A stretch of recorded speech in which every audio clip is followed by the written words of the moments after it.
we're living in a time where anyone can take up a phone, turn on the camera, and say whatever is on their mind.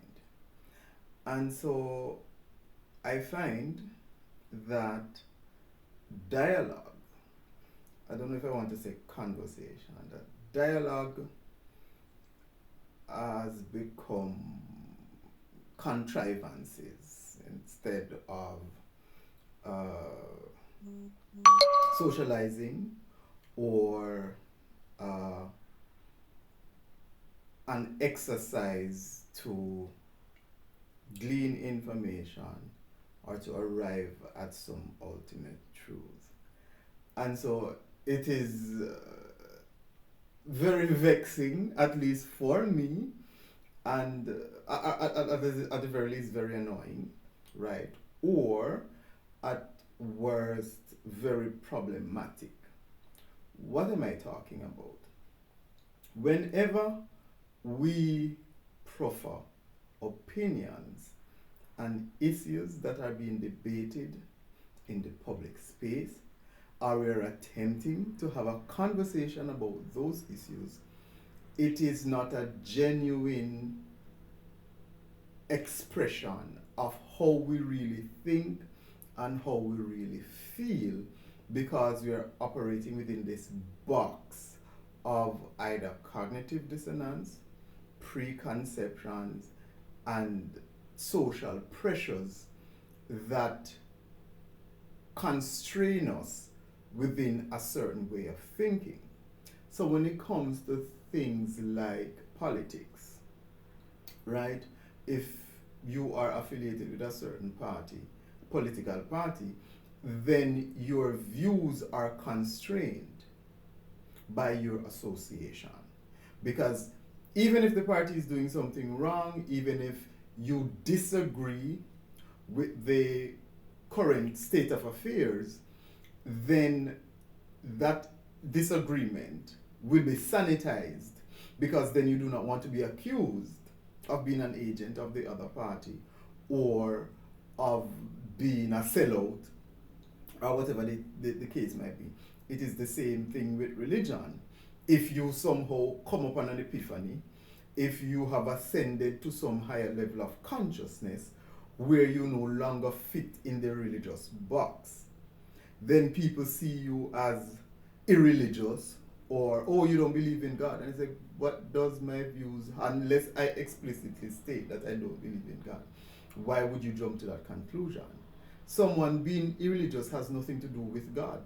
Religion is an institution, and so you can reject the institution.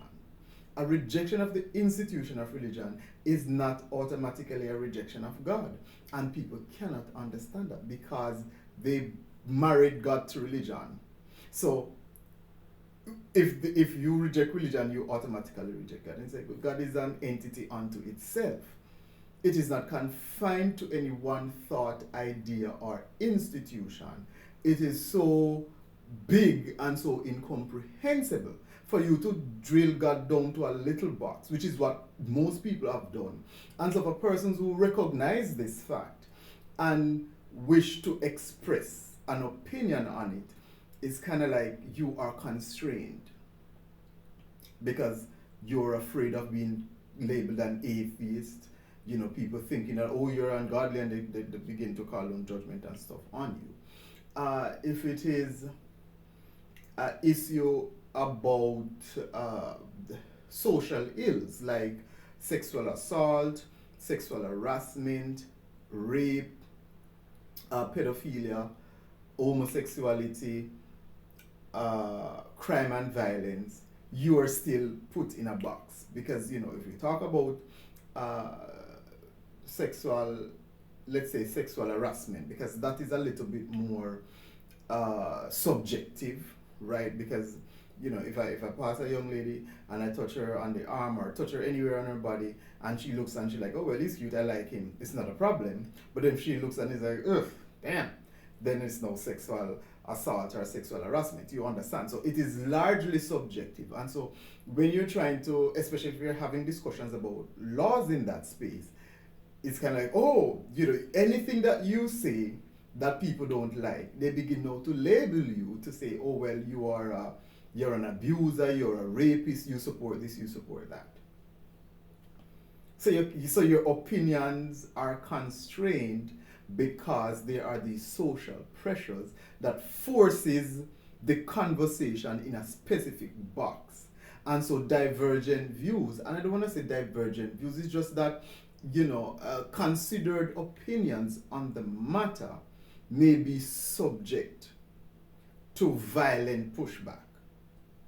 When you're talking about crime and violence and you're trying to look at the root causes, then people say, oh, but you support gunman, or you support this, or you support that, because they're not considering a view. When you look at violence against women, or even when you look at the murder statistics in general, and you say, but it's not really violence against women. We have more men. The violence that is being perpetrated against people in the country, 90% of it is perpetrated against men. So there is not an overwhelming issue of, if 100 people were murdered, 90 of them are men.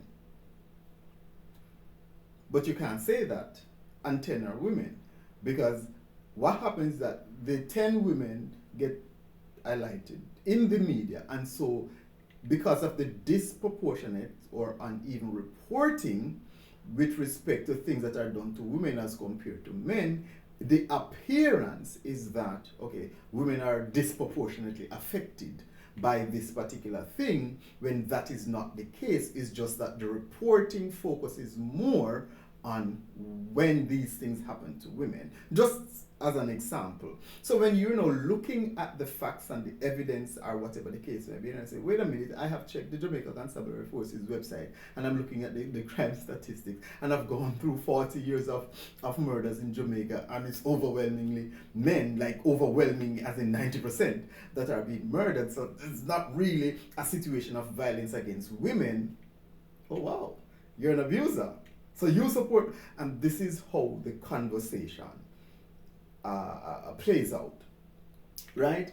When people want to proffer opinions on topical issues, it takes the form of a disingenuous debate, because people do not understand that there is a difference between a debate and a intellectual discourse. And what we have mostly in every arena, even when you have two philosophers or two intellectuals coming together, like a Jordan Peterson and someone else, it is a debate and not an intellectual discourse. And people do not understand that the purpose of a debate is not to arrive at some ultimate truth. It is to win an argument. It is to score points. And the person or the side that scores the most points in the debate wins. So if I am trying to win, I am not trying to be right. Winning the conversation or winning the argument does not make you right. And people equate the winning, or the person with the better punchlines, to be correct or to be right. And so we have a situation where a lot of people are misinformed, because the context in which conversations are had and how conversations play out is in the form of a debate.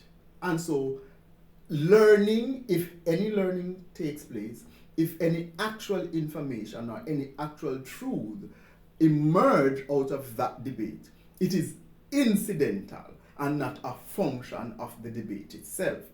And that is one of the things that I find to be peculiar, which is why I try not to engage in debates with people. When I come on the internet and I'm talking about anything, I just do my research. I come and I present the information to you, and then I offered my considered view based on the research that I have done, to say this is my sincere belief having regard to the information that I have uncovered.